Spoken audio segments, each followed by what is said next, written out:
Guys, কেমন আছেন সবাই? আশা করি অনেক ভালো আছেন। সো হুট করে খাওয়া দাওয়ার পরে আমাদের প্ল্যান হলো একটা বাড়িতে, মানে আমাদের আত্মীয়র বাড়িতে ঘুরতে যাব। তারপরে এই তো গাড়ি আসলো, গাড়িতে উঠে পড়লাম। তো যাচ্ছি, আমরা সবাই যাচ্ছি। এত সুন্দর ওয়েদার ছিল, দেখতেই পাচ্ছেন।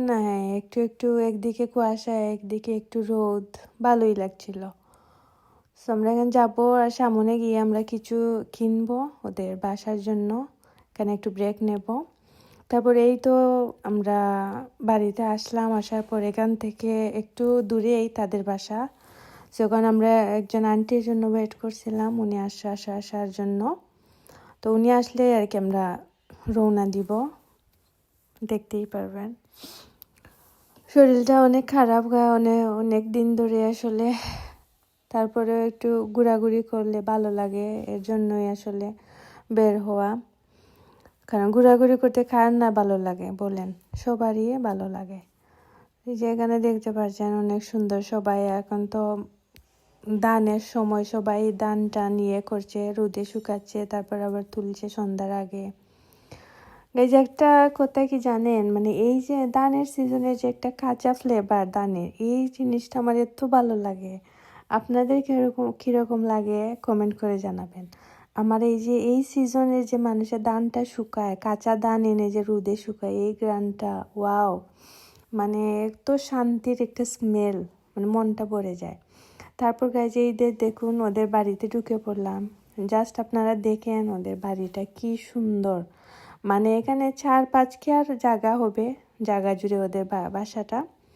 এই যে দেখতে পাচ্ছেন সারা এরিয়া মানে ওদেরই।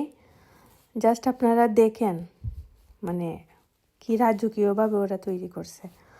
আমাদের দাদার বাসাই ওটা। তো এই যে আমরা এখানে ভিতরে ঢুকছি, সামনে ওই যে ওদের মানে ঢুকার যে ইয়েটা, ওইখানে আমরা যাচ্ছি। তারপরে ওই দেখেন ওদের পুকুর থেকে সেম যে রোডটা দেখা যায়, প্লাস ওদের এই বাউন্ডারি করার যে সাইডে মানুষের ধান ক্ষেত ওইগুলা, আর ধানের ক্ষেতের মাঝখানে ওদের বাসাটা। এত সুন্দর, আমি যদি ভালো করে দেখাতে পারতাম আসলে, তাহলে আপনারা বুঝতে পারতেন। খুবই সুন্দর। সারাটা এরিয়া জুড়ে বিভিন্ন রকমের গাছ, মানে সব ধরনের, সবজি থেকে ধরে ফল থেকে ধরে ঔষধ সব কিছুর। মানে এই যে এখানে এরা একটু স্পেস রাখছে গাছগাছালি রোয়ার জন্য। এই যে এখানে বিভিন্ন ধরনের গাছগাছালি, ওই যে দেখতে পাচ্ছেন গাছে পেয়ারা। তারপরে এখানে ওরা রান্নার জন্য আলাদা একটা ঘর তৈরি করেছে। তারপরে এখানে আরেকটি ঘর তৈরি করছে বারে রান্না বান্না করার জন্য বাহিরে। তারপরে এই যে এটা হচ্ছে এদের ঘরের পিছন সাইড। তো এখানে তারা পানি নিয়ে গাছগাছালিতে পানি দিয়ে পানির লাইনটা রেখেছে। তারপর ওই যে দেখুন পুকুর, অত বড় গাইজ এরিয়াটা, মাশাল্লাহ। এরকম বাড়ি কার না স্বপ্ন থাকে গাইজ? সবারই একটা স্বপ্ন থাকে, একটা বাড়ি হবে যেখানে নিজের মতো করে সব কিছু হবে। আমারও স্বপ্ন আছে, জানি না আল্লাহ ভাগ্যে কী রাখছেন, হয়তো বা কোনো একদিন আল্লাহ পূরণ করবেন। দোয়া করবেন সবাই। যে এটা তাদের যে ঘরের সাইড কি সুন্দর গাইজ, দেখেন সন্ধ্যার পরে এগুলিতে কিন্তু লাইট জ্বলে, অনেক সুন্দর লাগে। তারপর আর কি তাদের ঘরের ভিতরে গেলাম। তারপরে কিছু একটা খেলাম, নাস্তা খাওয়ার পরে সবাই একটু বাহিরে চলে আসলাম। অনেক রাত হয়ে গেছে, তো ভাবলাম এখন চলে যাই, অন্যদিন হয়তো বা আসা পড়বে। তো তাদের গেট দিয়ে আমরা, যে ছোটো গেটটা দিয়ে আমরা বের হলাম।